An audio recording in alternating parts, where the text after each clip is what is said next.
fun update for you regarding the San Diego Automotive Museum.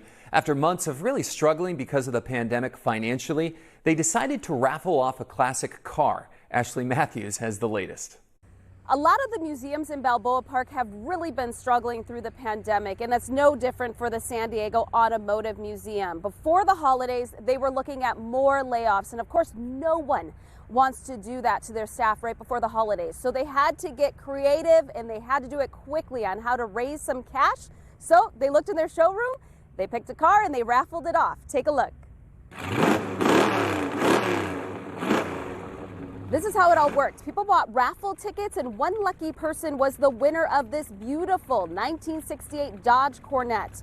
Just to give you a little more background on why the museum needed to pull from their display and raffle off a car, well, the museum first closed in the middle of March, opened back up in June, closed again in July, reopened in September, and now the brakes are back on and it is closed. So they called us up. We did a news story about their raffle, and it was really incredible to see the response from the community.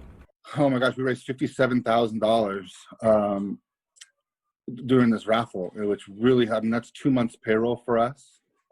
So keeping people on, it was a real morale booster. The lucky winner was actually watching our story, and that, along with his daughter, persuaded him to help out, test his luck, and buy a ticket. My daughter was walking by and she goes, because she knows I like old cars, right? So she says, "Dad, I bet you're going to try to win that car." I go, you got to check it out. So then I went on the internet, checked it out, and then bought a ticket. The CEO says that because of that money raised through the raffle, also the vaccine coming out and other grants, that the museum should be able to make it through this pandemic. Reporting from Harbor Island, Ashley Matthews, NBC 7.